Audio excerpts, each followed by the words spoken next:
Our sages taught that Isaac established the Mincha, or afternoon prayer service. As usual, they searched for a verse in the Torah to explain this connection and noted that Isaac went out lasuach, walking in the field toward the evening. The word lasuach also refers to prayer, the rabbis connected, as the psalmist says, a prayer of the lowly person when he is faint and pours forth his sicha, his plea. Isaac seems to me in this way one of the most relatable of our forebears. He had just learned of the loss of his mother. And what did he do? He went out for a walk by himself in the fields. I know it's something I've done. I'm completely overwhelmed and I can't get my head to clear. I just need to take a break. And so if I can, I literally leave where I am. And if I can't, I often turn, changing my point of view. In the movement of my body, I am given opportunity to do something that is extremely holy. And that thing is to reconnect with my body, but through my breath. Breath has not always come easy to me. As a person who struggled with panic attacks, shortness of breath, there were times in my past when even thinking about breathing was enough to stress me out. But there have also been times more recently when I was invited by gentle teachers, including the movement of my own body and singing along with our beloved cantor Beth, to see the breath within me as a deep source of connection and a well of holiness. So as Beth and I thought about this afternoon service and what we wanted to offer you in this sacred time, we wanted to offer you a chance to reconnect, to lasuach, to go out in the fields, even though you are in with us, to explore your own relationship with your breath and your body, to know that that exploration can be safe and holy, and that you can be held in community as we journey together. And so, Stephanie Beaudet, we offer our thanks to you for being willing to lead us in some gentle breathing and movement in this minute to begin. And we see you sitting in that beautiful space of yours. And Stephanie will give us directions of where we should sit and get ourselves comfortable and embodied. Thank you, Stephanie.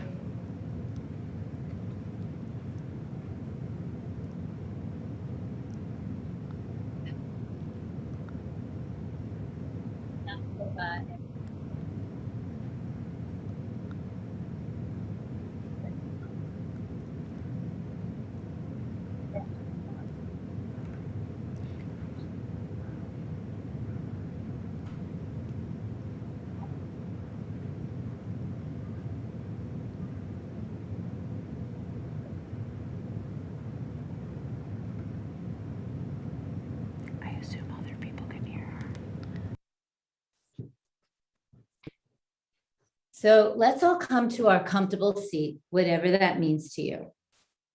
Whether you're seated on the earth or in a chair. Just begin to root down and ground in. Allow your hands to rest comfortably wherever they fall in your lap. Gently close your eyes, or if that's not comfortable for you, just allow the eyelids to soften and take a soft gaze down. Feel the length in your spine and allow your shoulders to soften. Take a nice deep breath in and let it go. Deep breath in and let it go. Come back to your normal breath and just begin to focus in on your senses. Notice your tongue in your mouth, the eyes beneath the eyelids. Maybe envisioning beautiful colors, maybe something that you saw on a walk. Noticing any scents in the room, any sounds, maybe sounds outside the room, inside the room. And getting deeper, maybe even noticing the sound of your own breath. Feeling your body and space. Noticing any textures. The temperature of the air on your skin. And the sensation of your breath going in and out through your nose. As you breathe in, you might notice the coolness of the air. And on your exhale, feel the warmth. Now we'll take some breaths of equal duration here. We'll start for an inhale of 3, 2, 1, and hold 3, 2, 1. Exhale for 3, 2, 1. Inhale for 3. Hold for 3, 2, 1. Exhale for 3. Inhale for 5, 4, 3, 2, 1, and hold.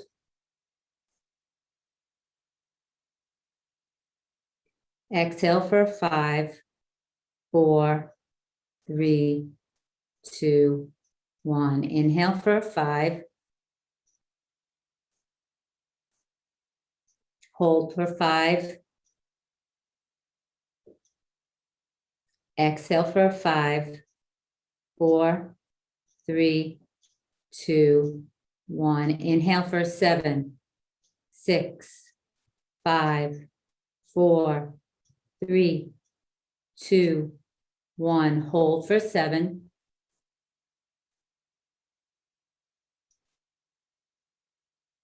Exhale for 7, 6, 5, 4, 3, 2, 1. Inhale for 7. Hold for 7, 6, 5, 4, 3, 2, 1. And exhale for 7, 6, 5, 4, 3, 2, 1. Inhale for 7, 6, 5, 4, 3, 2, 1. Hold for 7. And exhale for 7, 6, 5, 4, 3, 2, 1. Come back to your normal breath. And notice how the breath has calmed your mind, allowing it to just rest. Gently blink your eyes open here. We'll inhale, reach our arms up overhead, and draw our hands into our heart center. And possibly think of an intention of why you're here today. What brought you to this service? Maybe thinking of some intentions for the year. And we'll gently close our eyes again.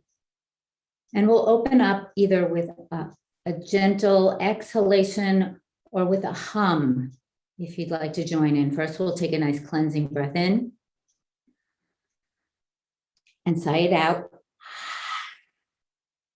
Deep breath in, either exhaling it quietly or for your hum.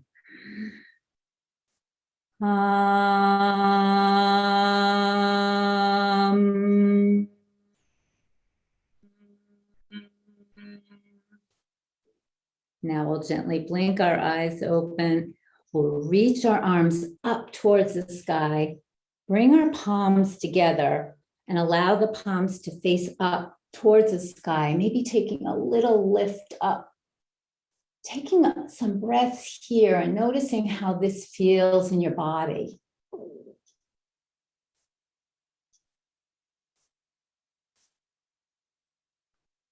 Now take a deep inhale, and on your exhale, draw your palms forward, rounding the spine and bringing your chin to your chest.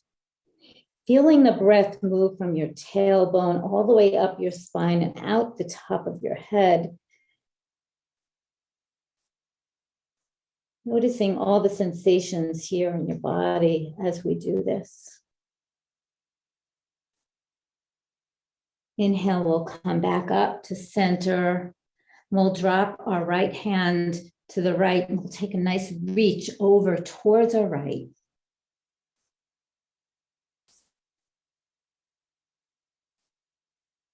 Maybe bringing the right hand to our rib cage. Feel the rib cage expanding and contracting with each breath. Inhale, we'll come up and we'll take that over to the left. Reach up and then all the way over towards your left. And then maybe taking your left hand to your right rib cage, feeling the inhales and the exhales.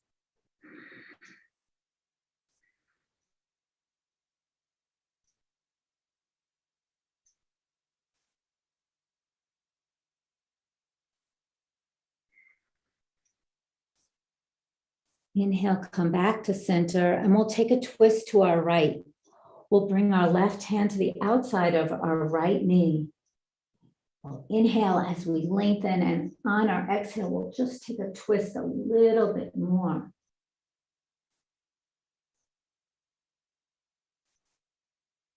And we'll bring our left hand to our right shoulder and begin to take some shoulder circles here, maybe massaging your shoulder. And when you go in the opposite direction, maybe taking a little bit of a nice massage to your neck. Being kind and gentle. Noticing what your body needs. And we'll come back to center. And we'll take the same thing to our left. Inhale, we'll lengthen. And exhale, we'll take our twist. And this time we can bring our right hand to our left shoulder, massaging the shoulder as we take some rotations. And then as we reverse that rotation, we can just take a little bit of massage to our necks.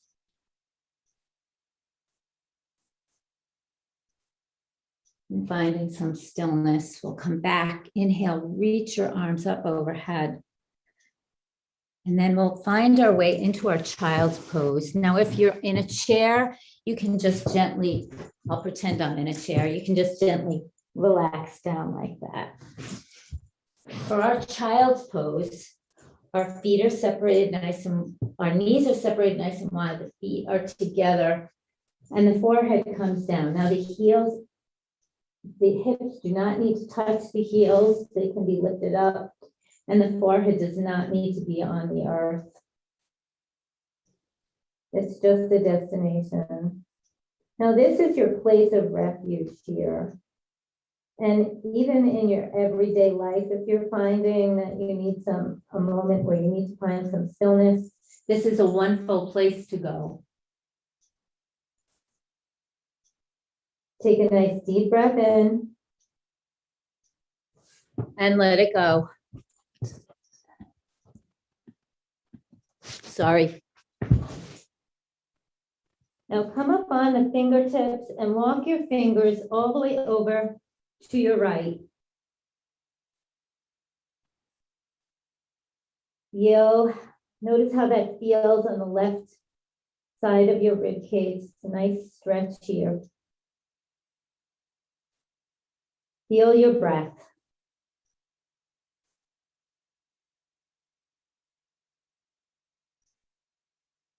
Gently walk your hands back to center and over towards your left.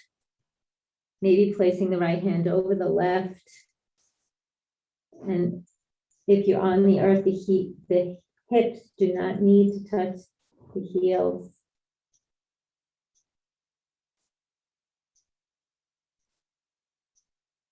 Again, remember to follow your breath. Notice all the sensations going on in your body.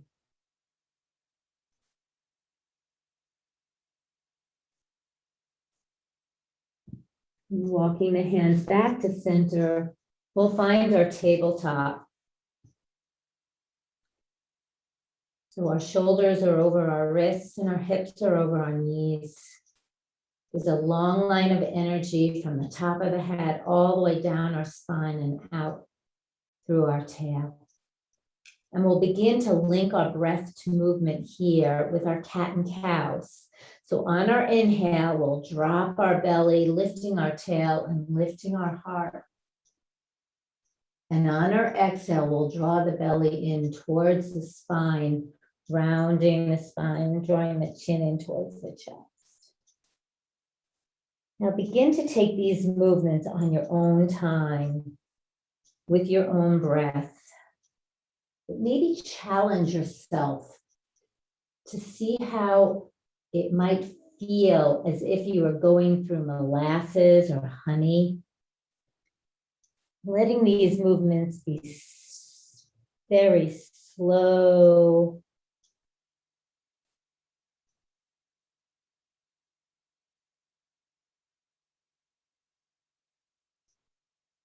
And maybe taking any other movements that might feel good to you here. You might want to take some hip circles or C curves.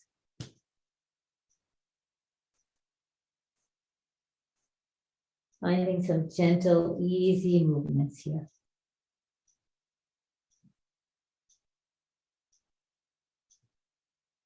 And we'll find some stillness.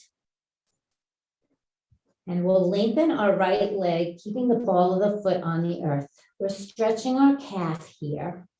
So let's just take some little movements forward and back, forward and back, forward and back. And then we can lift our leg behind us, feeling that long line of energy again from the top of our head to the back of our heel. We'll take a deep breath in, and on our exhale, we'll draw our knees in towards our nose. Inhale, stretch it out. Exhale, knee to nose. Inhale, stretch it out. Exhale, knee to nose. Inhale, long line. Exhale, knee to nose. Inhale it out. We'll soften the knee down and we'll take this to the left. So we'll reach our left leg out, the ball of foot's on the earth, and we'll just gently rock forward and back. I'm giving the cat a massage.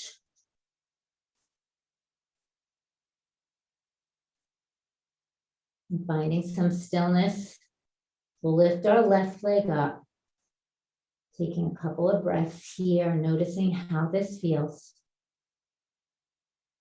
Take a deep breath in, and on our exhale, draw your knee in towards your nose. Inhale, lengthen. Exhale, knee to nose. Inhale, lengthen. Exhale, knee to nose. Inhale, lengthen. And we'll come back into our tabletop. Bring one hip or the other to the earth, and we'll lengthen our legs out. From here, we're going to take a nice forward bend, getting a nice stretch in our hamstrings. Now, remember, take this in a way that's good for your body, that feels good. So we'll inhale, reach our arms up overhead, and exhale, take a fold. And remember to be kind and gentle and compassionate to your body. So if you're feeling too much tightness, you can always take a soft bend in the knees here. There's no need for the forehead to come down to your shins. Just breathe and notice the sensations.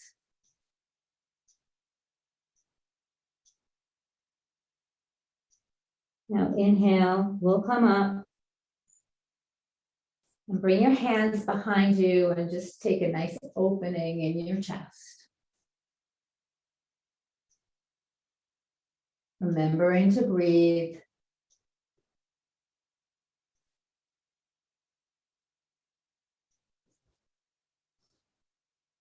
And now we'll come back up, we'll bend our knees and roll all the way down onto our backs. And we'll take another heart opener here, our bridge pose. So our feet are separated, hips this distance apart. And on our inhale, we'll lift the hips and then the heart. Maybe gently closing your eyes here.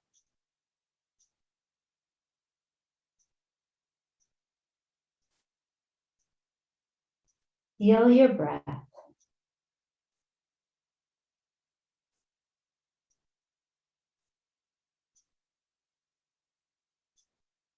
And take a big inhale, and on your exhale, roll all the way down.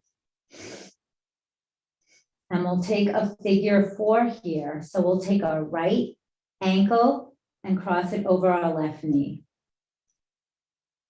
So the right knee points as much as you can towards your right. You'll feel a nice stretch in your right outer hip.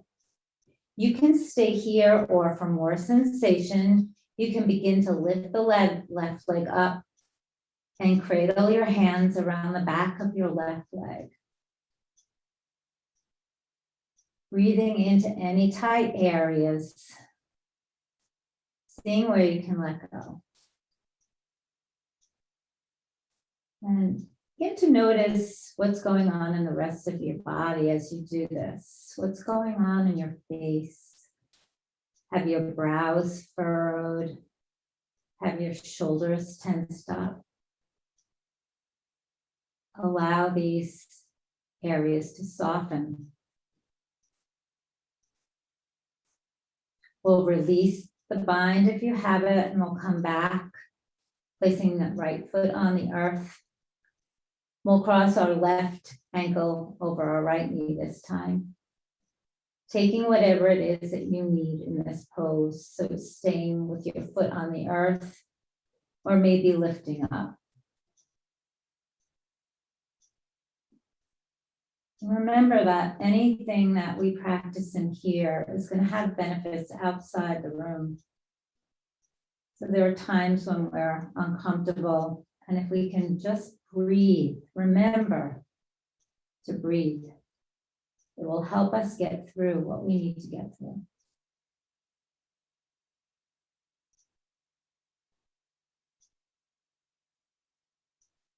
Gently release that right foot down and then the left.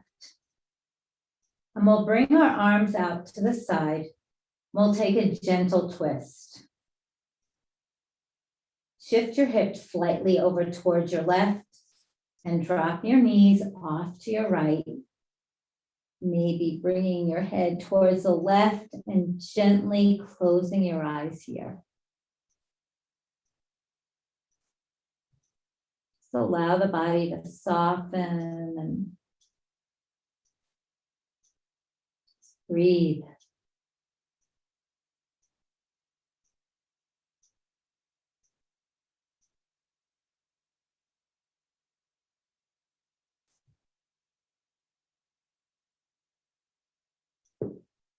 Gently come back to center, and we'll take that over to the left. So the hips will shift to the right and the knees will drop off towards our left. Gazing over towards the right. Softening both shoulders down. Releasing any tension.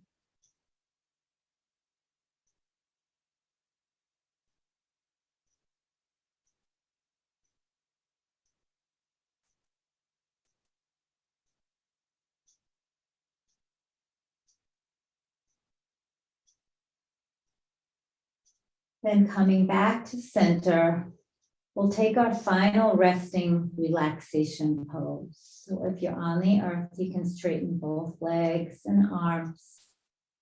Let there be space between the arms and the body, separating the legs. If you're in a chair, just find a comfortable place to be.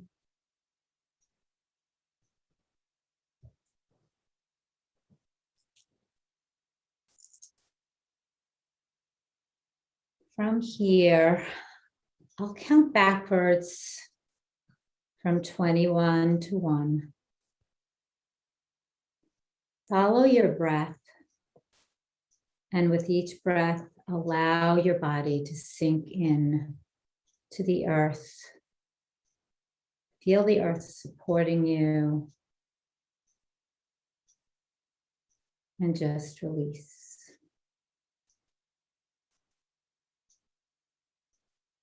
21.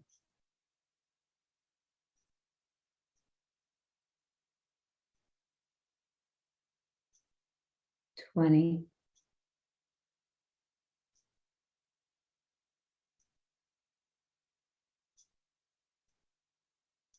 19.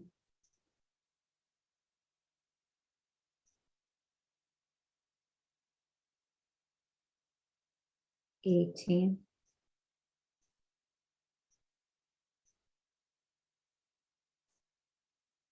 17.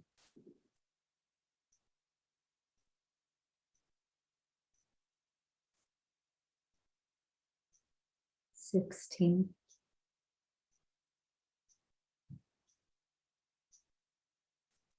15.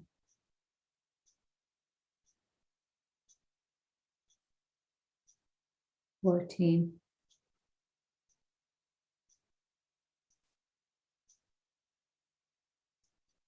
13.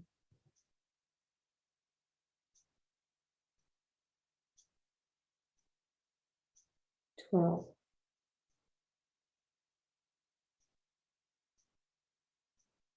11.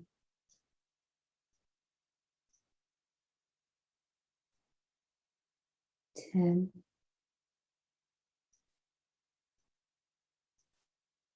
9.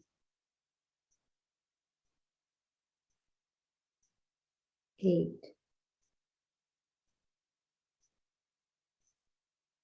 7.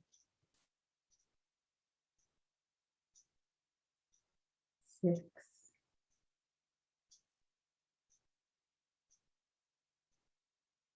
5.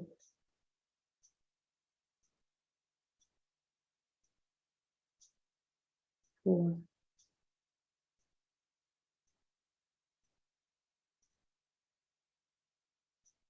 3.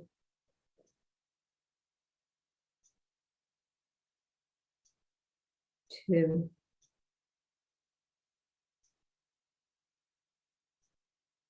1.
Begin to invite some gentle movements to your fingers, your toes, your wrists, and your ankles. And then take a nice big stretch, reaching overhead and feeling that stretch all the way down your body, all the way down your legs to your toes. Take a deep breath in and let it go. Now gently, keeping the eyes closed, come onto your favorite side, keeping your forehead on the earth. And thank yourself for making this time for your practice today. Knowing that the benefits of your practice will extend outside everywhere you go. Will help you in your daily lives, and it will also help others. So thank yourself.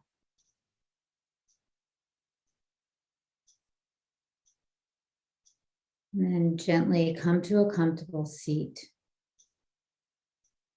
And we'll end as we began with our hands at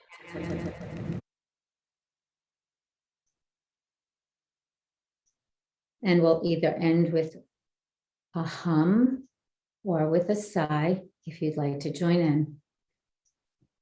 Take a nice cleansing breath in first. Deep breath in and let it go. Deep breath in. And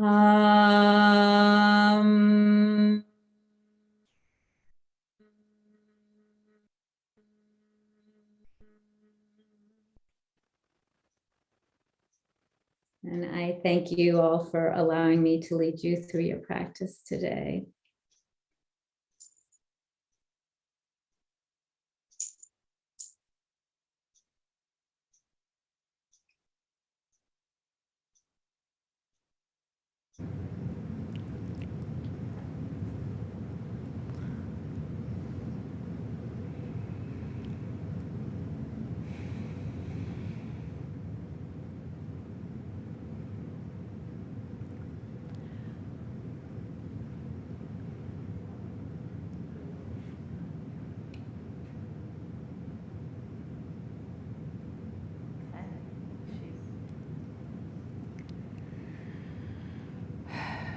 For those who wear a talit, or for those who don't, I invite you to find a way as we prepare for the afternoon Torah reading to keep all that goodness that Stephanie just led us in, all that breath and connection, all that you generated, to keep it within yourself. I am going to rewrap in a talit, thinking not so much of the four corners right now, but of this act of being surrounded and held. Holy One, your light wraps me in beauty as I wrap myself in a talit and enter this mincha service of this holy day.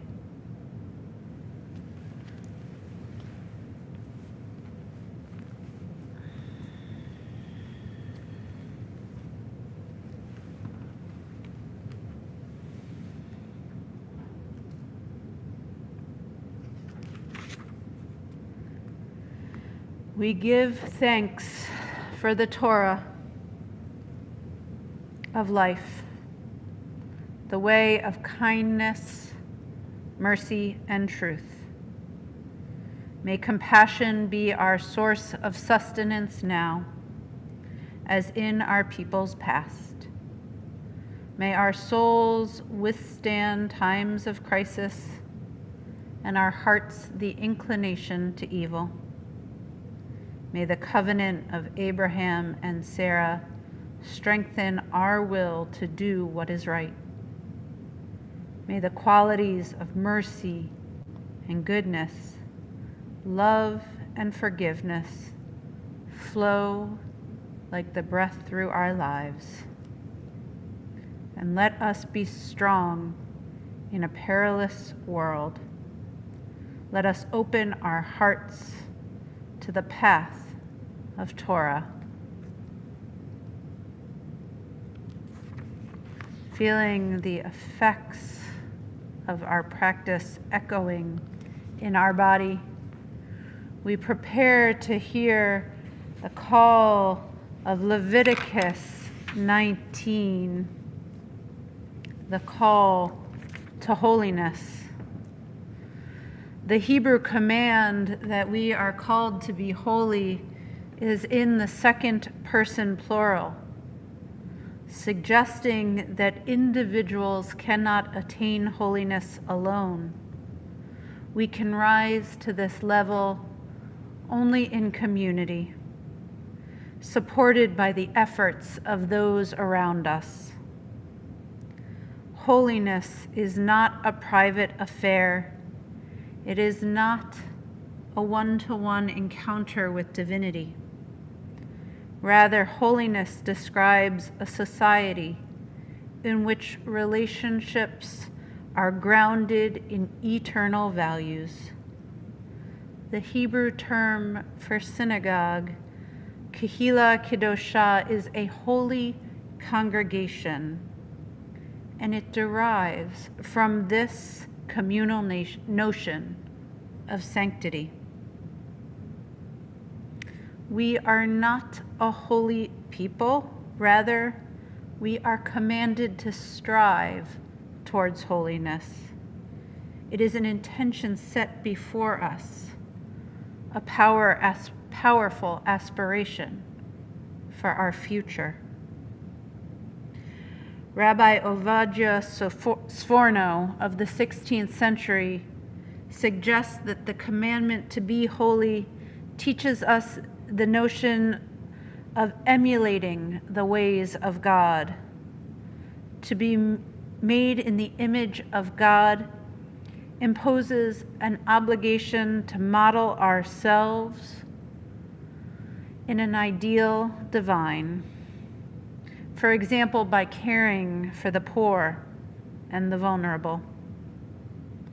Thus, you shall be holy, as we are about to hear chanted from our Torah portion this afternoon, directs us to make God's presence felt in ourselves and our human communities. We turn to the chanting of Leviticus 19.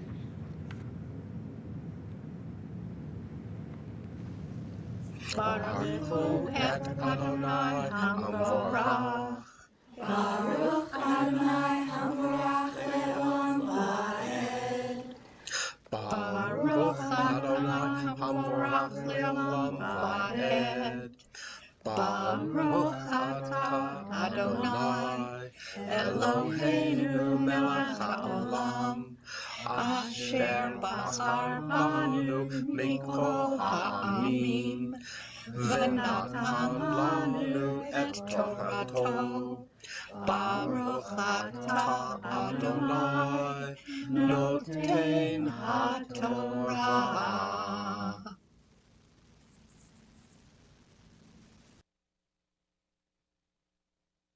Vayadaber Adonai al Moshe lemur, daber el kol avdat b'nei Yisrael, v'amata lachem kiddishim tiyu, ki kadosh ani Adonai Elohechem. Lo tisno es achicha bilvavecha, hocheach tochiach et amitecha, v'lo tesav alav chet. Lo tekom v'lo tetar et b'nei amecha, v'yahavta l'reacha kamocha, ani Adonai. V'hiagor itacha ger bartechem lo tonu oto kezrak mikehem yehye lachem hager hagahar itachem v'ahavta lo kamoka ki gerim heyatem Ve'eretz Mitzrayim, Anihi Adonai Elohechem.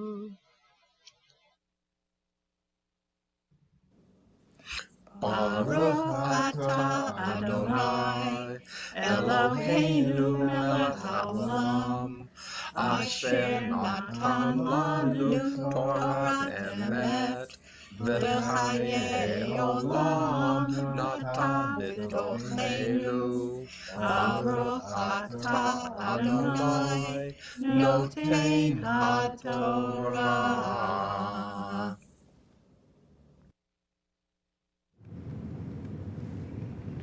May we hear the words of the Torah, the words of our tradition, as an invitation to return to that which is in each of us, the breath of all life, the breath of all life, the connection to the eternal sacred.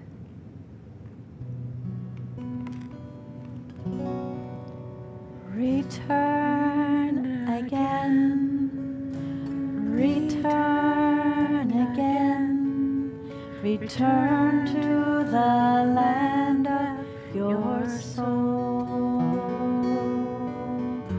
Return again, return again, return to the land of your soul. Return to who you are, return to what you are, return to where you are, born and reborn again, return again, return again, return to the land of your soul.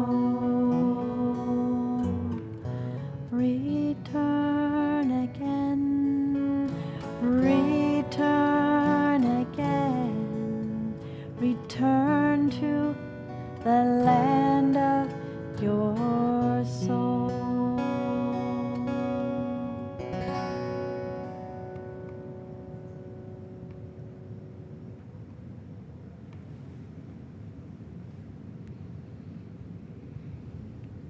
with profound gratitude to all who offered themselves into this mincha service.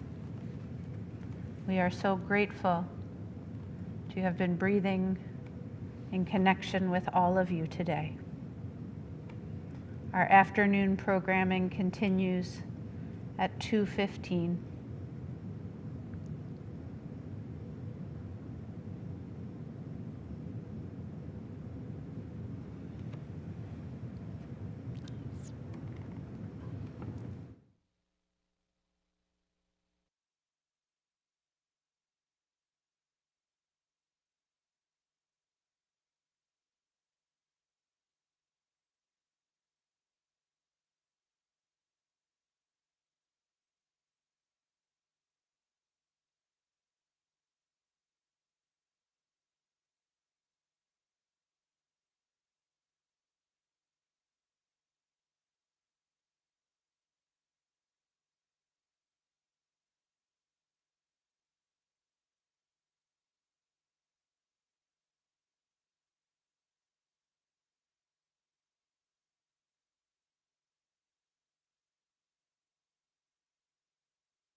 Don, are you in the room with me?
Good afternoon, everyone, and good Yontif.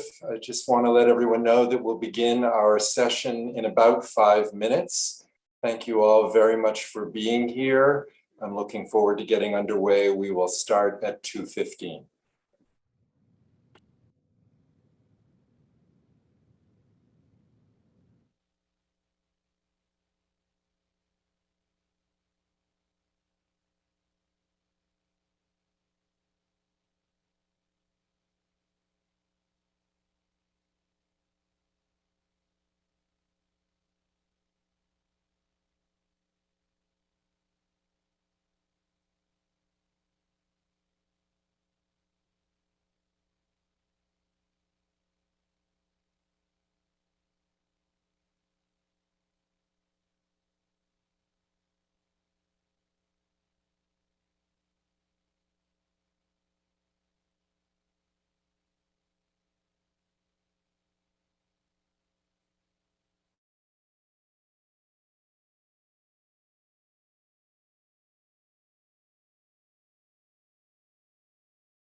Good afternoon, everyone, and good Yontif. So good of you to be here. We will be getting started in just a moment.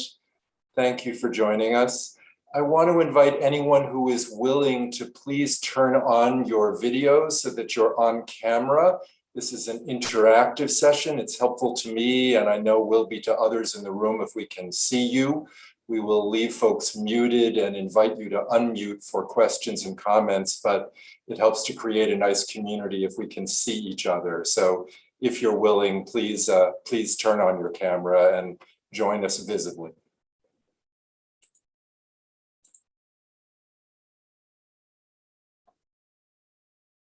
Great. Thanks to all of you who have. It's nice to see you and nice to be here. Good afternoon, good yantif, Gemar Chatima Tova. I am Jay Sherwin. I am delighted to be here to lead this Yom Kippur afternoon study session on writing a legacy letter. I am at home in Portland, Maine, but I lived in the Boston area for many years and have dear friends at Shir Tikvah. So it's wonderful to be here with a group of old and new friends. Thank you so much to Beth Levin for inviting me back to teach this session. Thanks to Don Abrams for serving as our tech engineer. And thanks to all of you for joining me. Thanks for being part of this Yom Kippur afternoon experience. This has been a hard year for all of us in so many ways. And I wish we could all be together in person. But I have to say that I have learned to love Zoom this year, or at least make the best of it. I've appreciated the online services at Shir Tikvah on Zoom, which we're participating in from Portland. And I appreciate all of you being here, being willing to engage in this conversation and in the process of learning online together. So thank you all for being part of this sacred virtual space this afternoon. I'd like to begin by saying a brief blessing. I created a special bracha for legacy writing with a friend and teacher, Rabbi Jay Levine. It's meant to honor what we are here to learn and do together. So let me bring that up on a slide so you all can see it. I will leave everyone muted. As you all know, if we try to speak in sync, we end up canceling out each other. So I'll leave folks muted, but let me invite you to read this along with me as we say this bracha. Baruch atah Adonai, Eloheinu melech haolam, asher kitshanu b'mitzvotav, v'tzivanu lahanchil ikarenu lidorot. We praise you, eternal God, sovereign of the universe, who calls us to holiness through mitzvot and commands us to share our principles with the generations. So let me review just a few technical details as we get underway. As I mentioned, everyone is muted right now. That's just good practice with a large group to avoid hearing any echo or stray noise from any of your computers. But those of you who are joining me on Zoom, I want this to be participatory and want to invite your questions and comments as we go. We'll also do a few brief writing exercises together, and I'm hoping that a few of you will be willing to volunteer to share some thoughts about what you've written with the group. So if you do have a question or comment, those of you on camera can just raise your hand the old-fashioned way. I can see you and will invite you to unmute. Other folks who are here not on camera, you can use the Zoom digital hand raise function if you're with me on Zoom, so I can invite you to unmute and offer your question or comment that way. And we also have the chat box open. So again, folks who are joining us on Zoom, you're welcome to submit a brief question or comment through chat, and I'll keep my eye on that as well. We'll try to make this as participatory as possible. I have a lot I want to share with you, material to cover, but I also want to invite your questions and invite you to share some of what you're thinking and writing. I have some PowerPoint slides, which I will use for the presentation. I'll toggle back and forth between the slides and seeing all of you on gallery view. I know no one likes to look at slides for 90 minutes. So I'll put those up if those are helpful to convey some information, but then come back to see all of you and to let you see each other. Please feel free to take notes as we go, but at the same time, I will give you my email address at the end of the program and would be happy to share my slides with you afterwards. If you feel like that would be helpful to you, then by all means, please contact me and I would be delighted to share the slides with you. So don't feel like you need to write it all down or get it all down in notes. As I mentioned, we will do a few brief writing exercises.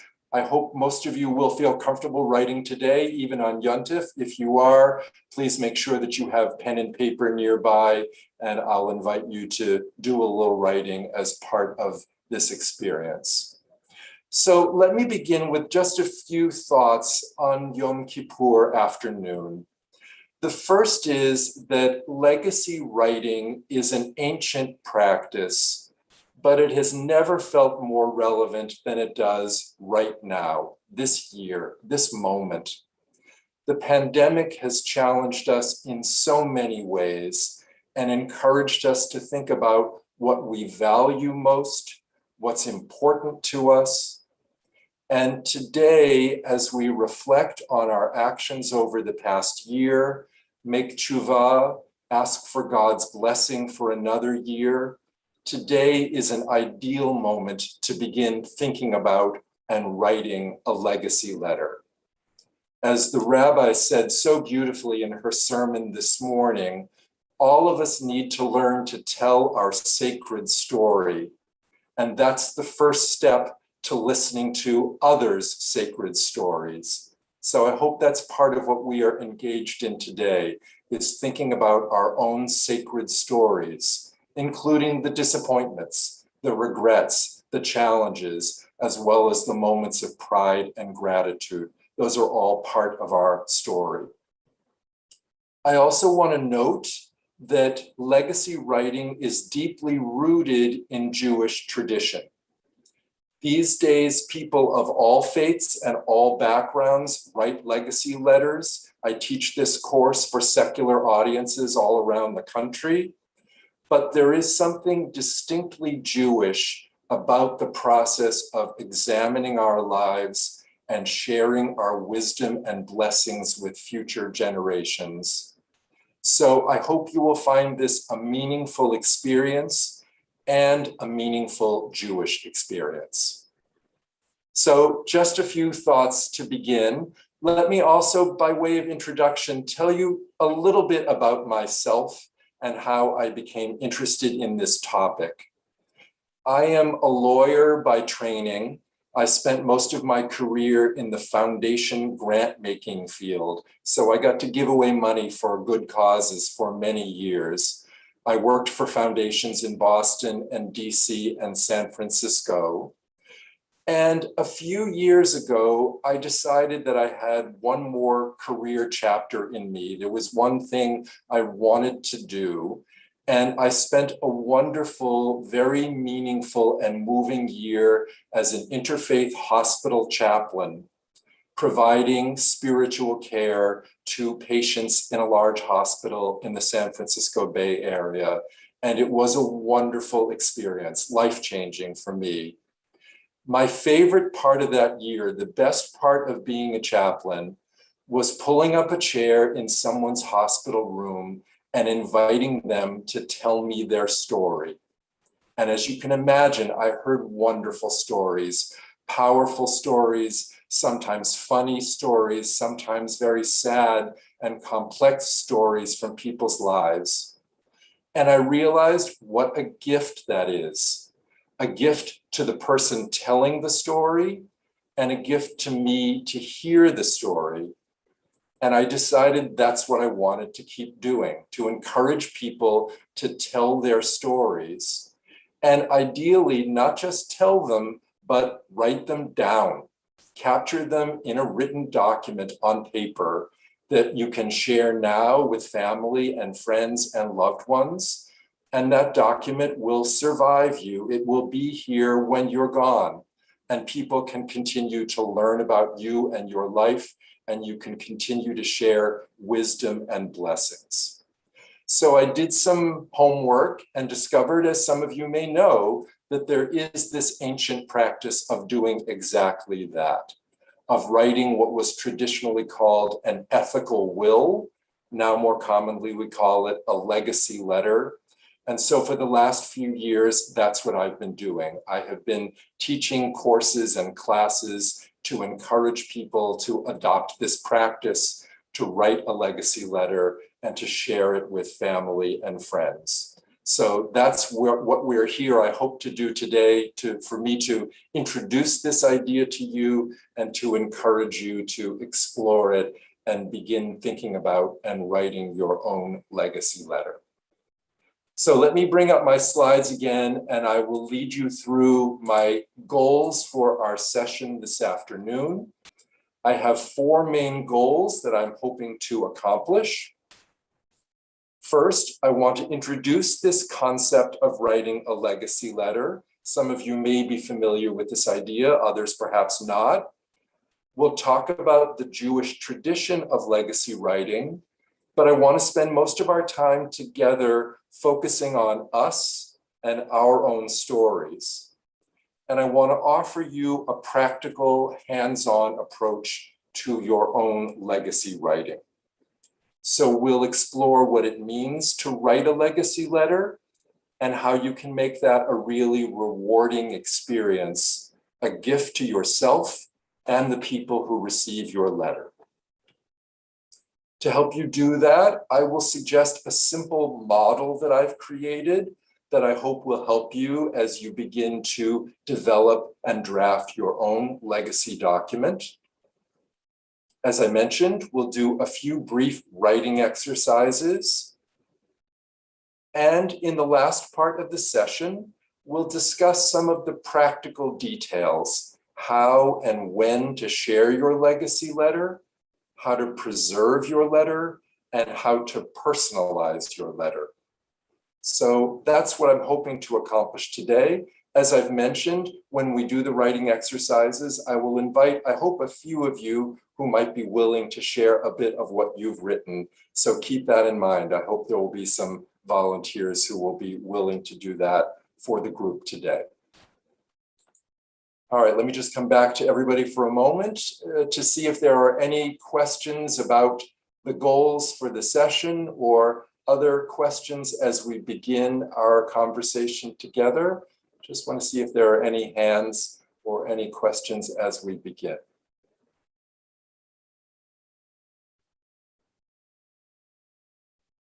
All right, fair enough. Thank you for coming with me on this journey. Let me go back to the slides, and we'll start with a few definitions. First, what is a legacy letter? A legacy letter is a personal statement that you write and share with family or friends. It expresses who you are and how you want to be remembered.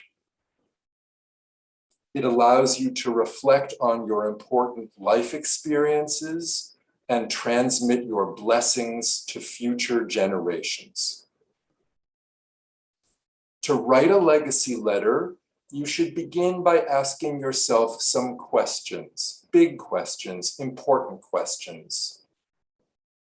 What are my values? What are my most important life lessons? What am I proud of? Who am I grateful to? What am I grateful for? What are my regrets? So we'll talk a little more about each of those questions and how you could incorporate your thoughts into your legacy document. What is an ethical will? Basically, it's the same thing as a legacy letter. Those two terms are now used interchangeably. As I mentioned, ethical will is the more traditional name for this document. Many people now prefer the term legacy letter. I have to say, I prefer that term. It sounds a little less legal and a little less formal. All of us, at least those of us of a certain age, have experienced writing letters to our family and friends, and that's really all this is. It's a letter to important people in your life. It's important to note that an ethical will or legacy letter is different from a legal will and testament. A legal will disposes of your assets. That is a very important document that everyone should have.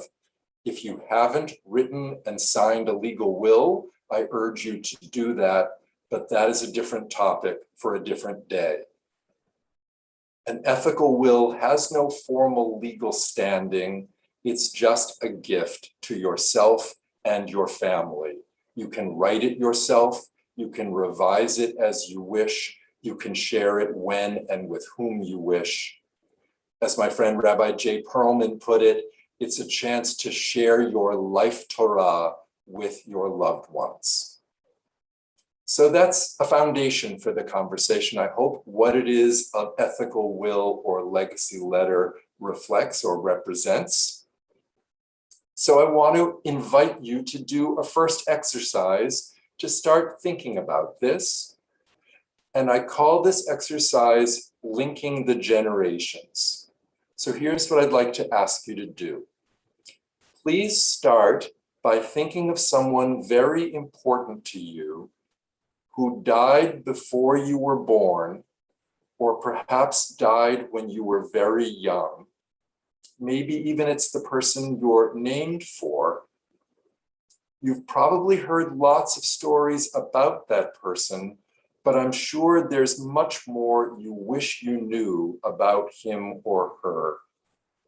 So please think of a special person from the past and write that person's name down. And then please think about this. What is one thing that you would love to ask that person? If he or she were sitting here today, sitting next to you, and you could ask them anything, what is one question that you would love to ask them? So if you would, please take a few minutes with that. Write something just briefly, the question you'd love to ask someone from a past generation.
All right, take just one more moment with that if you would, and then I'll invite you to answer a second question.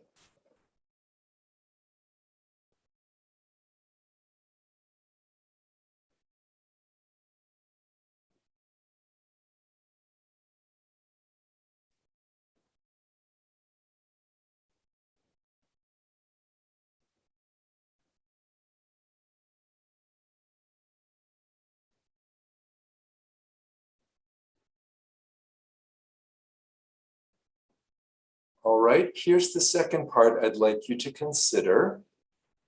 Now, please imagine another special person who you'll never get to meet in your lifetime. Perhaps it's a grandchild or great-grandchild who hasn't been born yet, maybe even one who will be named for you. Think of that imaginary person who will be here after you're gone. What is one thing that you would like to tell that person about yourself? I know that's hard to do, just one thing, but one thing that defines you, one thing that really captures your spirit, one thing about you that you would like this person from a future generation to know about you. Take a moment with that, please, and write something briefly of what you'd like to tell this person from the future.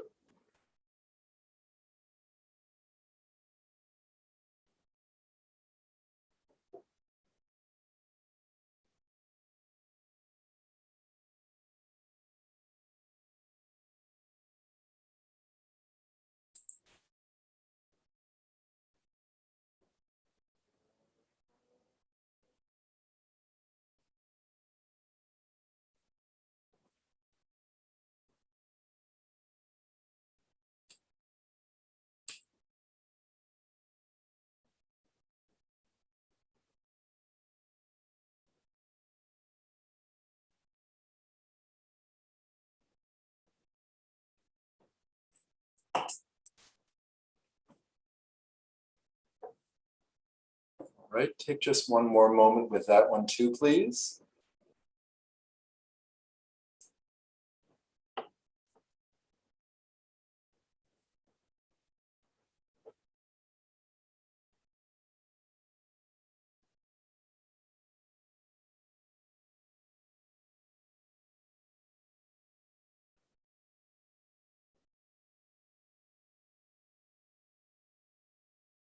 Great, thank you all so much. So I hope that first brief exercise gives you a glimpse of the meaning and the power of this kind of legacy writing, communicating across the generations. Imagine how nice it would be to have a document from the ancestor you thought of that answers some of the questions that you would like to ask them.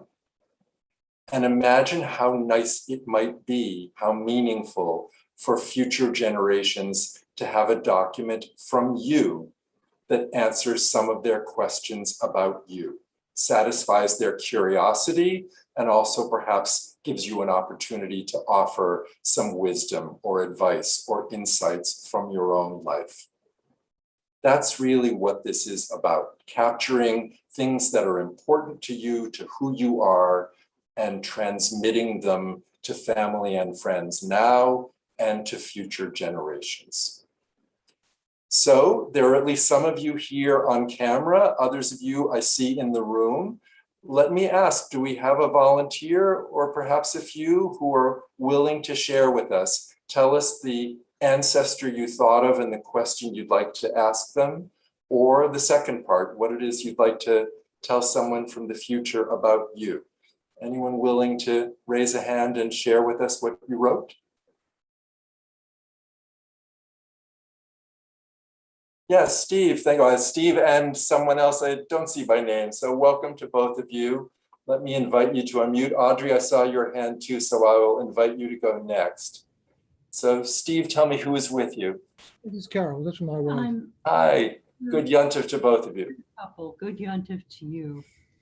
I thought as the bar mitzvah of our oldest grandchild approaches this fall, I've been thinking very much of our age versus the arc of the lives of our grandchildren.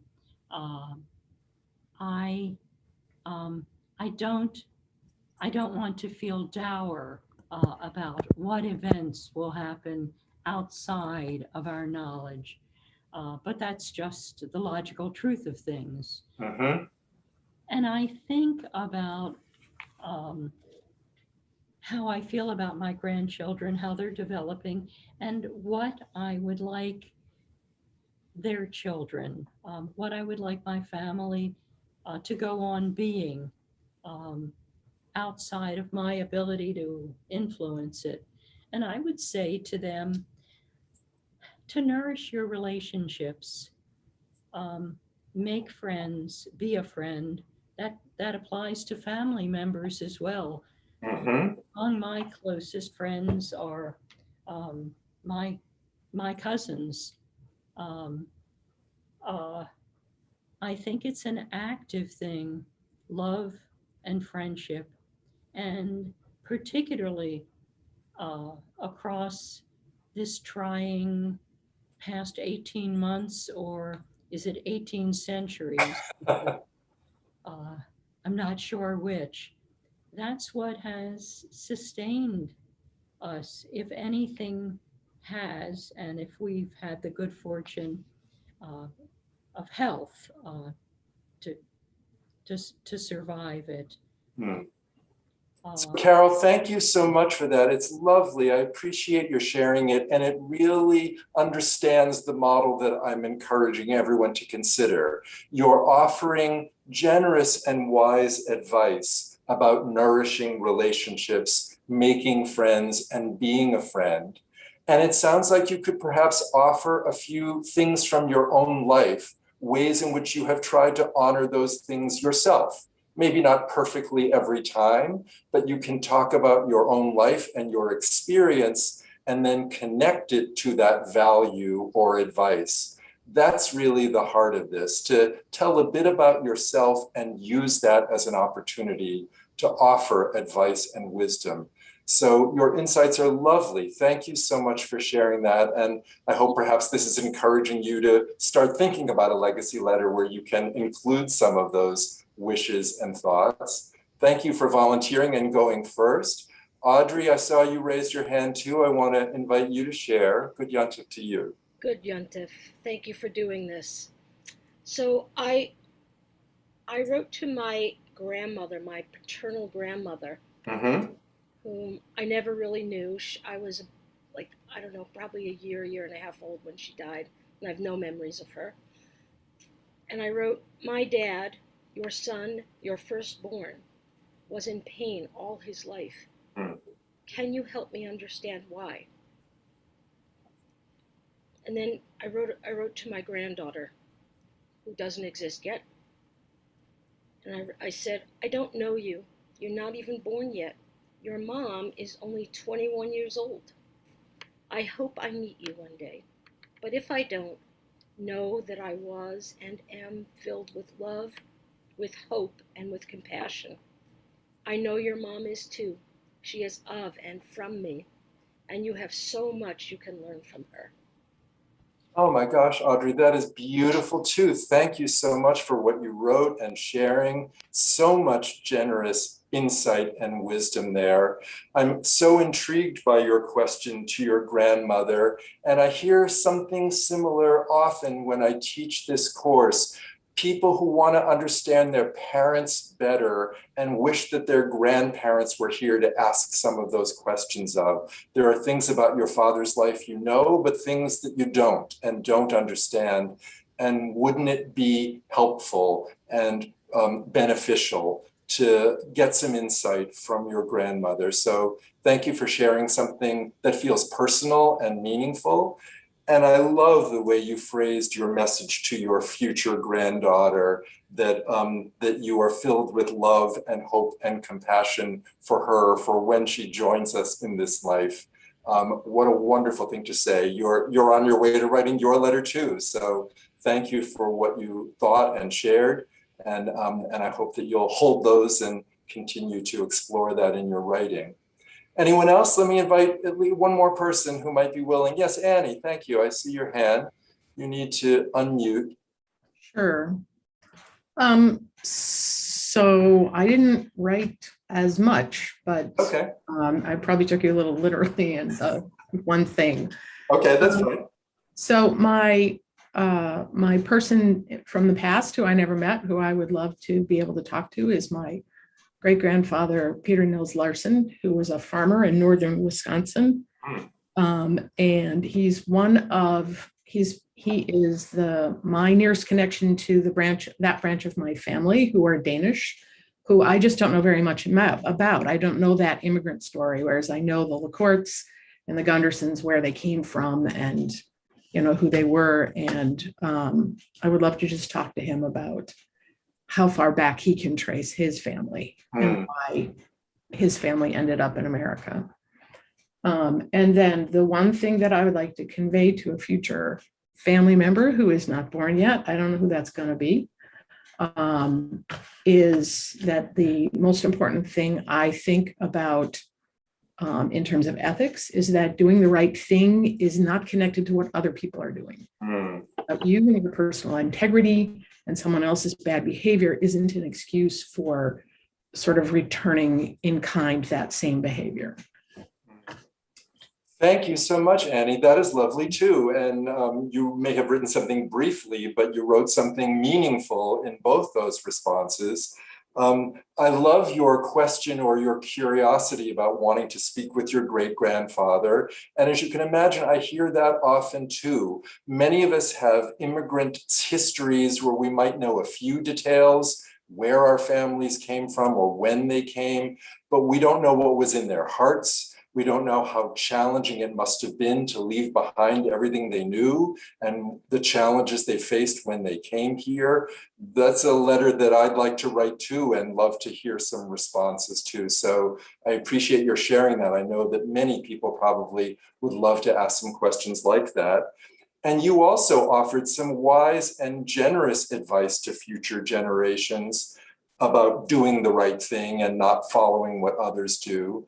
And again, I hope that perhaps you can tell a story or two from your own life that exemplifies that you might be proud of, where you stood up for a principle or you did the right thing, even if that wasn't easy to do, that you can ground that value in your own story and say, here's how I've tried to honor this. I hope in your lifetime, in your generation, you might try to do the same. So thank you. Thanks to everyone who just shared with us really lovely and meaningful expressions, both curiosity about the past and wisdom and advice for the future. That's the idea here. So I'm glad to engage you in this and invite you to keep thinking about it with me.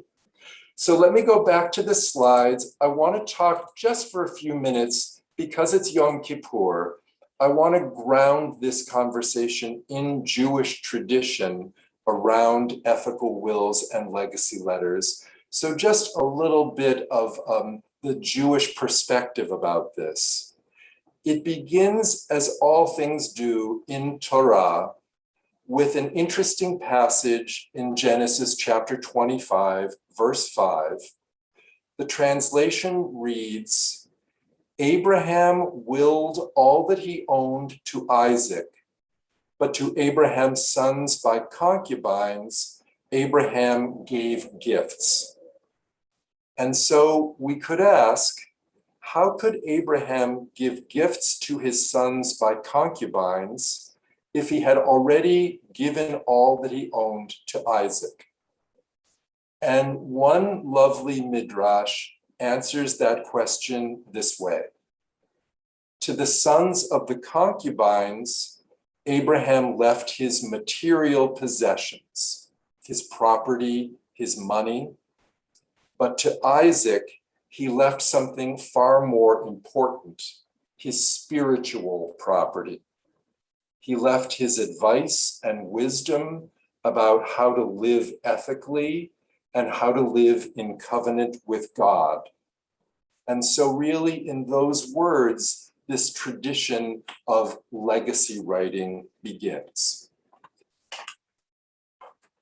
The Torah text that is also often cited as the origin story for legacy writing is Jacob's blessing, Genesis chapter 49. If you know this text, you know Jacob gathers his 12 sons around his bedside at the end of his life. He blesses them and instructs them on how to lead their lives.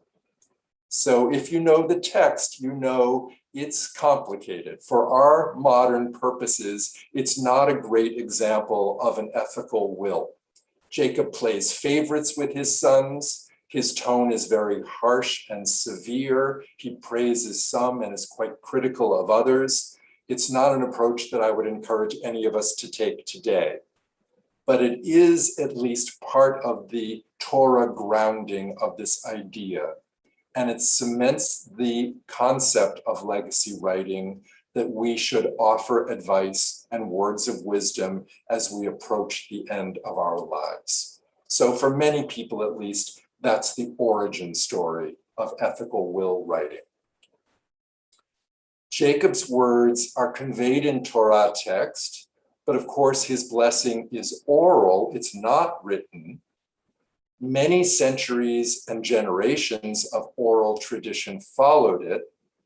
Rabbis of the Talmudic era continued the tradition, offering their blessings and advice and instructions to their sons and their students.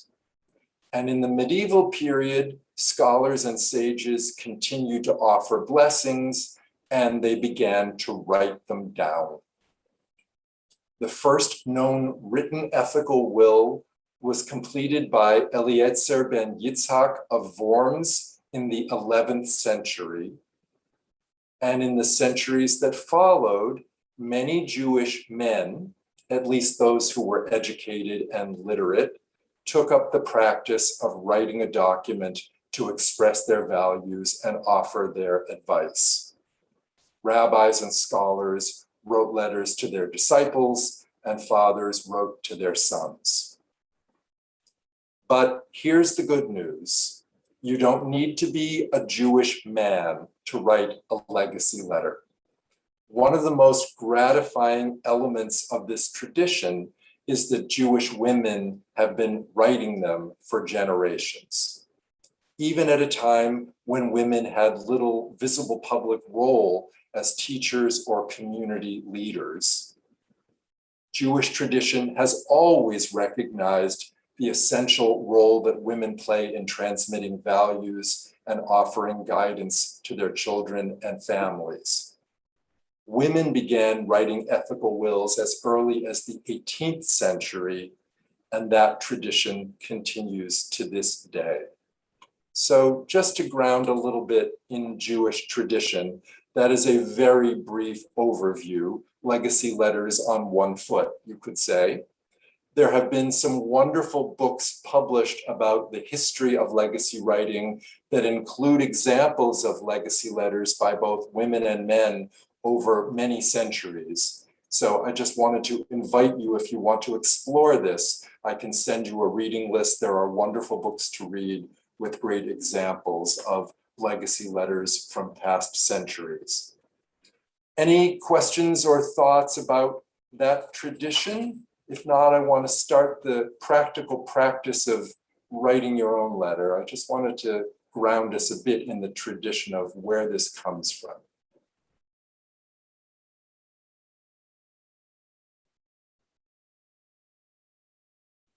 All right, let's go forward. Let's begin the process of actually constructing a legacy letter. And as I said, I have a simple model that I want to share with you to help you get started. As I do that, please keep in mind that legacy letters are unique and individual. They can be any length, from a few paragraphs to many pages. They should come from your heart and not from a template. So this is just one model, but I hope it will help you to start organizing your thoughts, give you some structure to begin the process of drafting a legacy letter. I know for me, it's easier to start with an outline or some structure, not just a blank page. So I hope perhaps this will be helpful in that way. Bring up the slide and walk through that. So the model I've created has 6 elements, and we'll talk about each. Here they are. 1, introduction. 2, tell your story. 3, share your values. 4, express gratitude. 5, forgive and ask forgiveness. And 6, offer blessings and guidance. Again, I'm happy to share these slides with you after the session today. If you don't get it all down word for word, don't worry, I'm happy to send you the slides. Let's talk about each of those 6 elements, and I'll invite your questions as we go. 1 is introduction. You're writing a letter, so begin by choosing a salutation, just like we did in the old-fashioned letter writing days. So who are you writing this letter to? You might start with, dear family and friends, or to my friends and community, or to the people who are most important to me. Or maybe you have some intended recipients in mind. You're writing this to grandchildren, so you can begin by naming them, dear Adam and Julie. But start by thinking about who your audience is, at least your initial audience. Next, I think it's helpful to write a paragraph or a few that explains why you're writing this letter. You might want to briefly explain what a legacy letter is and why you've decided to write one. You might even say there was a study session on Yom Kippur that encouraged me to do this, And this is the legacy letter I want to share with you, my beloved family. But let folks know what this letter is, what they are about to read. You might also want to say a few words about what inspired you to write the letter now. What in your own life or in the state of the world made you feel like this was the moment that you wanted to capture some of these thoughts and feelings and share them with important people in your life. I worked with one client this year who began his legacy letter this way. I'm writing this during a pandemic that has profoundly affected my daily routine. I have the time and the motivation right now to consider what's really important to me. What does my life really stand for? So I love that he grounded his letter in this moment we are all living through together, which I think future generations will find interesting and meaningful. So that's the first part, introduction. Just invite people into this document that you're creating. The second element is tell your story. And maybe I should say more accurately, tell a few good stories. Keep in mind that a legacy letter is not your autobiography. It's not a mini memoir. It's not your resume. You don't have to write 50 or 100 pages or relate every important event or interesting adventure in your life. And a legacy letter shouldn't be just a list of places you've lived or things you've accomplished. Instead, I want to encourage you to dig a little deeper than that, to ask yourself what really defines you. Some of you have already begun to share some thoughts around that from our first exercise. What defines you? What do you want to be remembered for? There's a writer named Parker Palmer, who some of you may be familiar with. He says you should use a legacy letter to tell soul stories, S-O-U-L, soul stories, and not ego stories. This isn't your greatest hits album. So I want to encourage you to focus on a few important choices you've made or key moments in your life, defining moments. We all have these where something important happened to you or you made a decision that really affected who you became. Those are good stories to tell in a legacy letter. Write about what you've learned, not just what you've done. And try to capture your insights and not just your achievements. So you're telling your story, but with a particular purpose in mind, to connect your story to some principles and some things about you that are really defining. Let me do the third part and then I'll come back to see if there are questions or comments. The third element is share your values. So start by thinking about and naming a few fundamental values and principles that you really believe in. Again, several of you did this beautifully in our opening exercise. Important principles, ways of living that you want to share with the people who read your letter. So these can be explicitly Jewish values, or they can be values that transcend Jewish practice. So you might want to write about the importance of family, or the value of lifelong learning, or the value of community service. Or you might write about the concept of tzedakah or tikkun olam, principles and values that are important to you. And think too about the personal practices and behaviors that help people to lead a good life. So you might write about the importance of kindness or persistence or honesty or curiosity. And now, this is the most important part of your letter. This is the heart of it.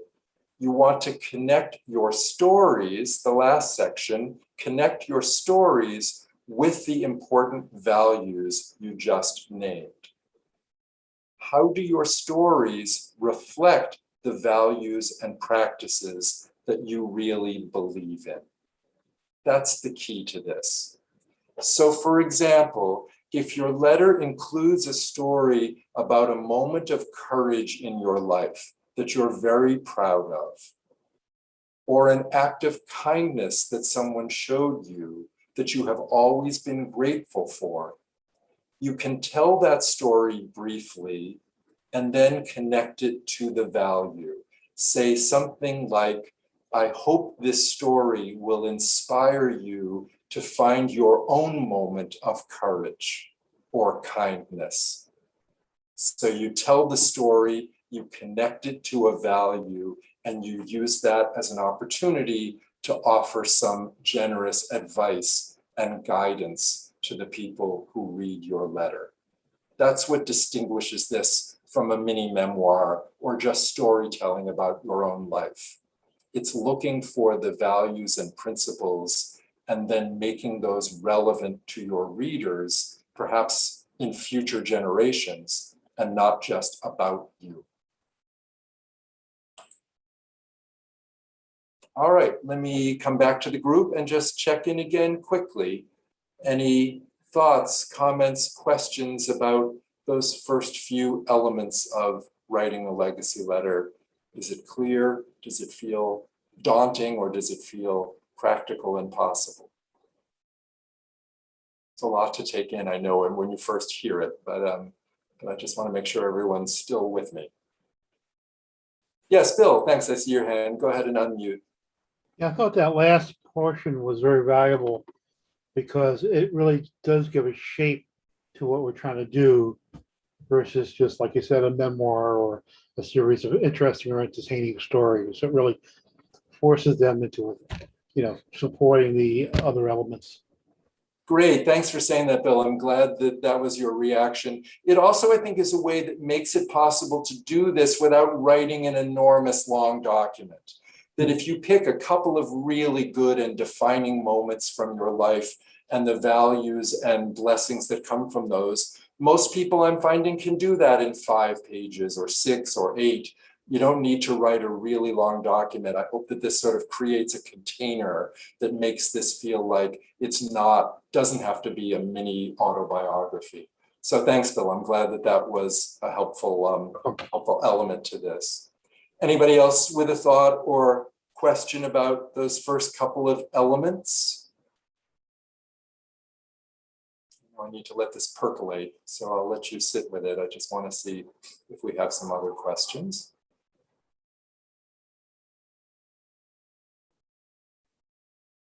All right, good enough. Let me go back to the slides and talk a little bit more about the next set of elements in your letter. The fourth element is express gratitude. So you all know that your life is not just your own story. It reflects the influence of many other people, parents, siblings, spouses, children, teachers, friends. And a legacy letter is a wonderful place to recognize that and express your gratitude. So I encourage you to ask yourself, who are you grateful to? What are you grateful for?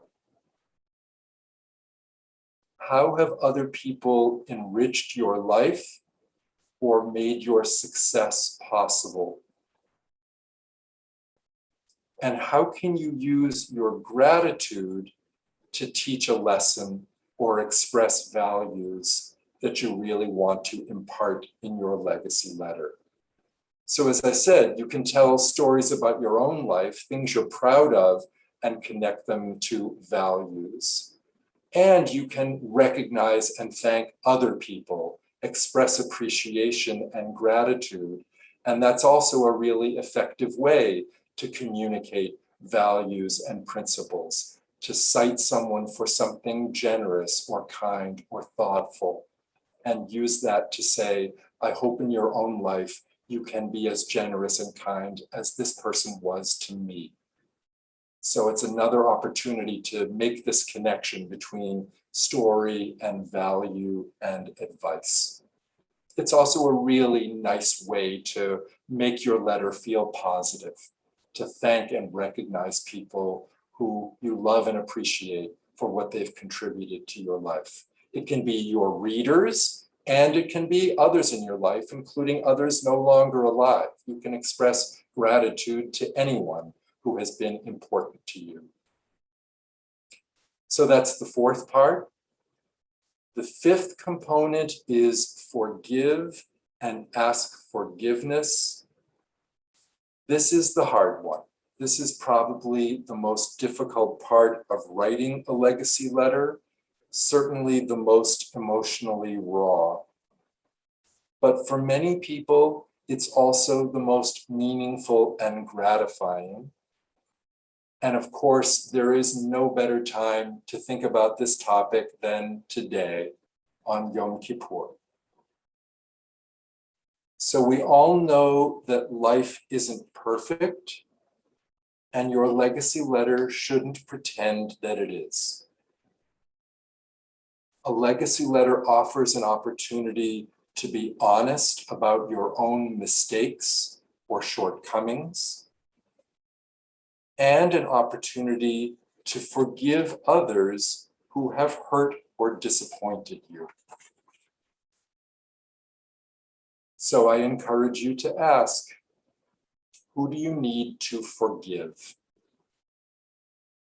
What or who do you need to make peace with?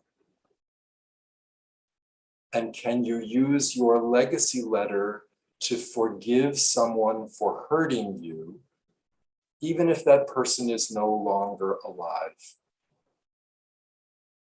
And by doing that, and by writing that, can you express an important value or teach an important lesson?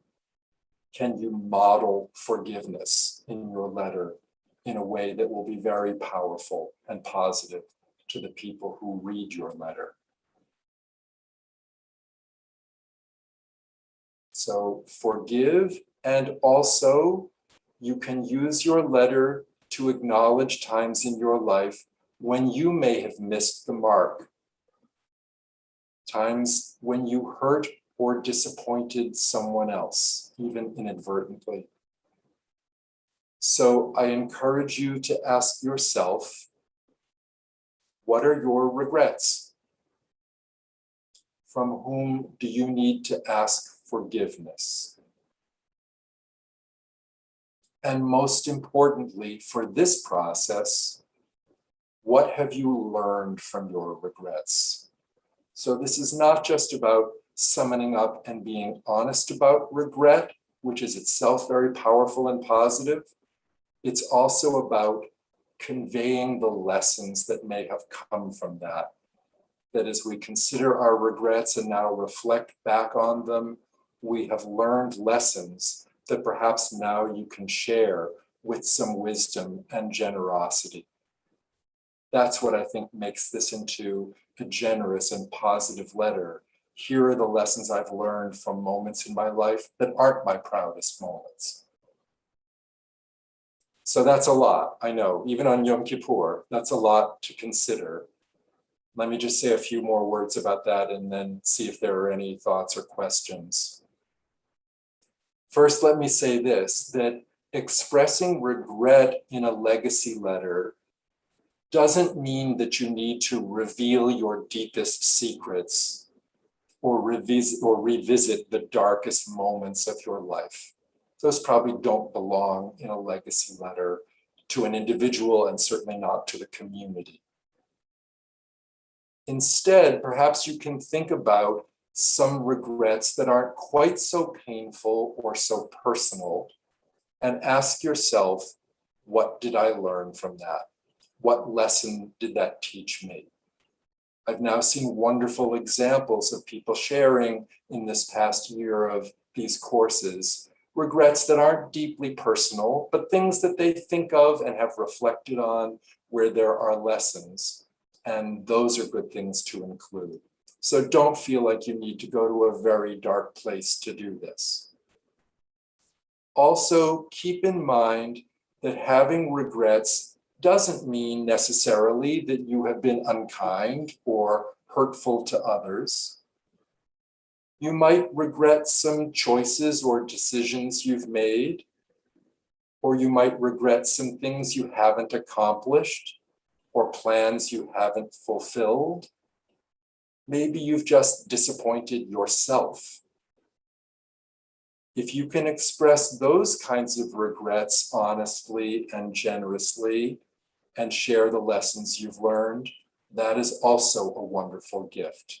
Your readers will appreciate the generosity and the honesty of acknowledging the times when you didn't quite live up to your own highest values.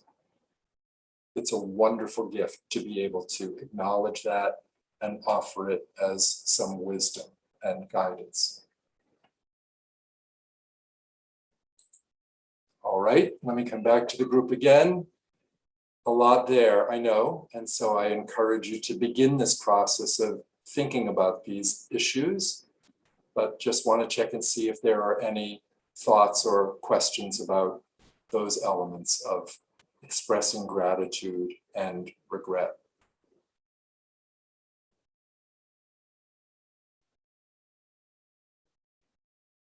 Yes, Bill, go ahead. I think when I think about who I owe gratitude towards, most of them have a very positive experience with and memories of and relationships with. There are actually a few people who are really, really disliked and probably didn't really mean me well, but there's something that happened as a result of that situation that had a positive end in the end. In the end. So it's kind of a strange thing of thanking for somebody for doing you harm in a way. You're right. It's quite an interesting idea that you've shared. And I think it would be wonderful to include something like that in a legacy letter, exactly as you've just described it to us. This was someone who I wasn't especially close to, not even sure how much I liked them. And they did something that may not even have been well-intentioned, but it ended up helping me in some way. Yeah. I think a reminder that life is filled with those kinds of moments, and that maybe there are some lessons for your readers to take away from challenging situations or challenging people in their life, that maybe they'll end up finding that they grow from it or learn from it or gain something that they didn't initially recognize. So I think to call that out and to offer that as an example is a really nice thing to do. It's a great insight. So thanks for that, Bill. That's a really interesting thought. Anybody else with a thought or question about these topics: gratitude, forgiveness, and regret? As I said, no better time than Yom Kippur afternoon to start thinking about or keep thinking about these issues. And tread lightly here, of course. This is something that you want to feel good about. You want your readers to feel good about. There are some doors you don't want to walk through in a legacy letter. The last thing you want to do is forgive someone reading your letter who doesn't think they need to be forgiven. That's not a good practice. So be cautious and thoughtful about who you're forgiving or what you're forgiving them for. But there are also great examples that I now have seen of people offering forgiveness in their letter in a way that's just beautiful, that models a real kindness and generosity that I think you can approach in a positive way. So be cautious, but write something from the heart that will be helpful. All right, let me go back and we'll talk about the sixth element, and then I'll invite you to do one more brief exercise. The sixth and final element is offer blessings and guidance. So your legacy letter offers an opportunity for you to tell your family and friends, including future generations, what you wish for them. And as you do that, it's very important to distinguish between blessings and guidance versus directions and instructions. This is the problem with Jacob's blessing. It's full of instructions. A legacy letter should not be an attempt to manage from the grave or get the last word in. It shouldn't be a list of demands and expectations. Instead, your letter should be generous and wise and hopeful, not critical or judgmental or directive. Nobody wants to see a set of your grievances, nor does anyone want to see a set of your instructions that you expect them to follow. Use words and phrases like, I hope and I wish, not I expect or you must. This is a way, I think, in which legacy writing has changed for the better in the last generation or few, that they're much less instructive than they used to be and more hopeful and generous about what you wish for your readers. As you write, ask yourself, how can I help my loved ones to be all that they can be? What can I offer to them that will help them to lead lives that will be happy and satisfying and meaningful? Those are good principles to keep in mind as you offer blessings and guidance. All right, so let me give you a little bit more practice with this. We'll do another brief exercise to help you think about blessings and guidance. It's also an opportunity to start thinking about how you want to be remembered and to ask yourself, how can you use your legacy letter to help shape your own legacy? How can you use it to influence the way people will remember you? All right, so I have 2 sentences that I want to ask you to complete, 2 thoughts that I want to invite you to finish both of these thoughts, and I'll give you a few minutes to do that. Here's the first one. In their lifetimes, I hope the children I love will ... Finish that thought. In their lifetimes, I hope the children I love will... That's the first one. Here's the second one. I hope the children I love will think of me when they... Finish that thought. I hope the children I love will think of me when they... So please feel free to amend that phrase. You can change the children I love to my grandchildren or my godchildren or my friends' children. I know that not everyone has grandchildren, and you don't need to have grandchildren to write a beautiful legacy letter. I hope all of you have children in your life who are very special to you. So please play with that phrase if you'd like, but let me invite you to spend a few minutes to finish both those sentences, and then I'll come back and ask if someone would like to share what you've written.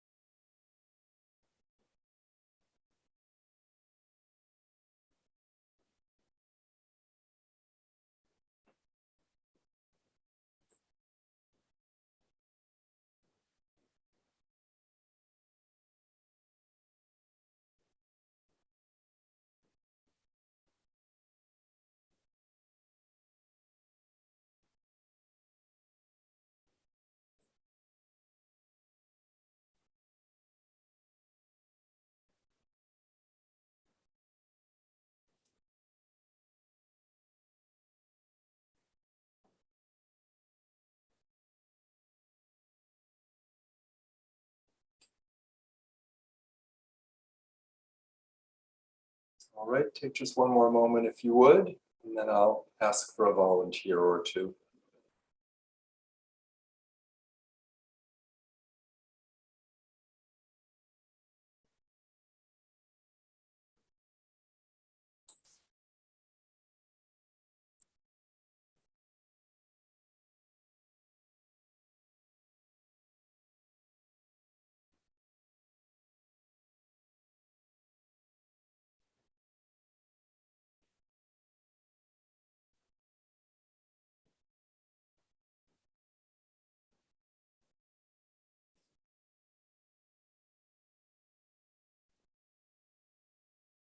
All right, once again, let me come back to the group and see if there are any hands, real ones or electronic ones. Anyone like to share how you completed either or both of those sentences?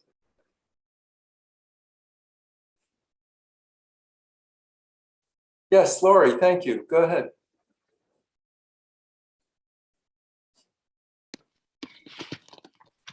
In their lifetimes, I hope the children I love will find hobbies and pastimes that are fun and satisfying, that they will define themselves not only through their work or careers, but by following a wide range of interests and passions. That's lovely, Lori. Thank you so much. And of course, as I hear you say that, I think and assume that you might be able to say that about yourself. Could you tell a story or two in your letter about some of the hobbies and pastimes that have enriched your life?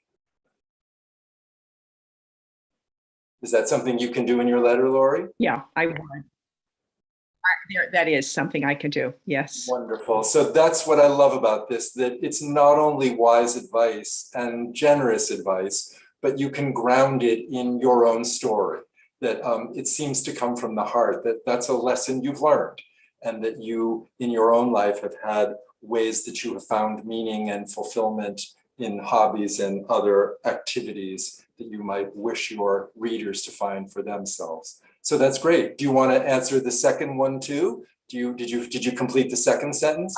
I didn't answer this. Okay, fair enough. Thanks for a good answer to the first Give one. somebody else. Great. All right. Let me ask the group again. Anyone else? Yes, Audrey. Thanks. I see your hand. Go ahead and you can share either or both. Yeah. On the first one, I wrote, in their lifetimes, I hope my grandchildren, whom I love without even knowing, will have unconditional love from even just one person. Mm. And the second one, I hope the same thing. I hope my grandchildren will think of me when they are able to find laughter in the face of adversity. Those are beautiful too. Thank you so much. And again, the same question occurs to me. Finding laughter in the face of adversity sounds like a statement from the heart, that maybe you can talk about your own life where that has been true. And that is a model. That's a wonderful example that invites your readers to do the same. When you can not just offer that as general advice, but you could say, here's how that's been true in my life and how much that's meant to me. That is what I love about this process, that it's personal and it's wisdom for them. Can I ask you a quick question on that? Sure, of course, go ahead. Sure. So what if my story is sort of a legacy I got from my mother? Say a little bit more about that. What do you mean? So when my mother was dying, and I was there with her through the whole journey, mm-hmm. She had a stroke, and first she decided she wanted to live and she wanted to, really work on it. And then a few days later, she decided it was time to go. And I was with her every step. And I said to her, did you change your mind? Is it time to let go? And she said, yes. And she said, it hurts too much. And I said, don't worry about the hurt. We'll I've arranged for hospice already, and we'll get you something for the pain. We'll get you some morphine. And she immediately said to me, I don't want morphine. And I'm like, oh my God, what are we going to do? And she said, I want less fiend. And that I carry that in my heart, and it was one of the best gifts she ever gave me.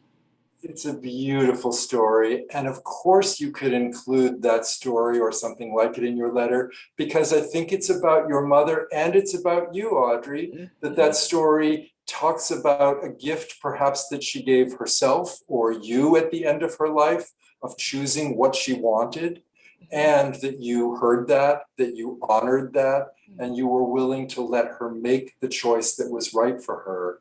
So I think there is a wonderful legacy statement in that story about her and about you. Great. So thank you for sharing that. And yes, it's a great example of something you might include in a letter, because it's about you and it offers something wise to people in the future facing perhaps the same situation or something like it. So thank you for that. Anyone else? One more? Yes, Mira, go ahead. Is it Mira or Myra? I'm sorry, tell me. It's Mira. Mira, hi. So the second one, Yeah. what I came up with for that was, I hope the children I love will think of me when they spend time in the kitchen, that they appreciate the blessings of food to eat and beverages to drink, to nurture and nourish both themselves and others through meals made with love, joy, and laughter. Oh, lovely. Thank you so much. And a wonderful way for you to express who you are and what's really important to you in words, to convey that to people, that through food and loving preparation and sharing of food, that's a wonderful way to be together and to honor your memory when they are in those times. So that's a great thing to include. Thank you for that. It's beautiful. All right, let me go back to the slides once more to talk about a few practical details in the time we have left, just to share with you some thoughts about how and when to share your letter, how to preserve your letter, and how to personalize your letter. So let me bring up the slides and walk through a couple of those thoughts. Here, once again, is the list of the 6 elements. And you're welcome to write me and I'll send you the slides. So let's talk about sharing your letter. First, it's important to decide when and with whom you want to share your letter. And the key question is, do you want to share your letter before or after the end of your life? In the past, the tradition was to write an ethical will and leave it for your loved ones to read after the end of your life. Leave it with your other important papers. But that has really changed, especially in the past generation. These days, most people are choosing to share their letters with their loved ones before the end of their life. And if you're open to that, I really encourage you to do that. Don't leave it for people to read after you're gone. Sharing it in your lifetime can prompt some really deeply meaningful conversations with family and friends. It allows your recipients to respond to what you've written, to ask you questions. It may even prompt you to revise your letter or add to it based on the reactions you get. Don't think of this as your last statement. It's an opportunity to share what's in your heart now and to invite people's response, and then perhaps to add to it or revise it. If you do decide to share it in your lifetime, give some thought as to how and when you want to do that. Don't just write this and drop a copy in the mail to your grandchildren. So my advice is to tell your intended recipients that you've written a legacy letter and that you want to share it with all of them. And then make a plan to discuss it when there's an opportunity for people to respond. Ideally, when you're all together with plenty of time to discuss it. Many people choose to share their letter on a special occasion, like a family holiday celebration, or maybe a milestone birthday, or perhaps next year on Yom Kippur. I'm hoping in the next year there will be opportunities for us to be together in person in a room with people we love And maybe that's your moment to share your legacy letter when you've gathered some extended family with you who you can share your letter with. So that's the first practical question, sharing your letter. Let me talk a bit also about how to preserve your letter. Most importantly, make sure your letter is not lost or destroyed. That's especially important if you decide to share it after the end of your life, but even if you plan to share it in your lifetime and you're not quite ready to do that yet. These days, all of us write on the computer, we sit at the keyboard and screen, but don't count on your loved ones finding your legacy letter somewhere on your hard drive. I recommend you do the old-fashioned thing and print. Keep a digital file and a printed copy of your letter. And when you print it, make it something pretty and meaningful. Use high-quality paper. You may want to use acid-free paper that won't degrade, that has a long shelf life. And keep your printed document with your other important papers, or give a copy to an attorney or a trusted friend or family member so it won't be lost. There is an alternative to printed documents. You all probably know this. There are now lots of companies and online services that allow you to digitally store and preserve your important documents and memorabilia in the cloud. So that's another option to make sure it isn't lost. I'm just old-fashioned enough to want to have a copy on paper, so I encourage you to consider that as well. Next, I want to encourage you to think about ways you can personalize your letter so it's not just printed words on a page. One way to do that is to complete at least part of your legacy letter in your own handwriting, even if it's just an opening paragraph or a note at the end. If any of you have handwritten notes or documents from loved ones who have passed away, you know how powerful that is, how wonderful it is to have something in someone's handwriting when they're no longer here. And imagine how nice it might be for future generations to get to know you through your own handwriting. You don't have to handwrite the whole document, but write a note in your own hand. I think it's a really lovely thing to include. Also, you can create a legacy document with photos or artwork or things you've created or collected, or you can include those with your written letter. I don't want to make this into a big crafts project if that's not who you are. My document is just written words on a page. But all of us have our own talents and ways we like to express ourselves. And so I want to invite you to honor that, to think about how you can create a personalized document that helps people understand who you really are and what you're passionate about.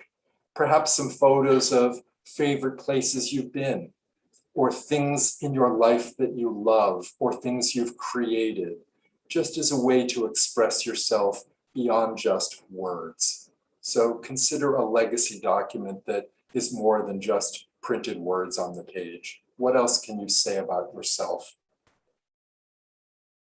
And finally, let me say a word about audio and video alternatives to a legacy letter, a written letter. These days, people often ask me if they can create a legacy statement as an audio or video recording. And the answer is yes, of course. You can create an audio or video legacy statement. Today's technology has made that very easy. You can even record your legacy statement on your smartphone or on your computer camera.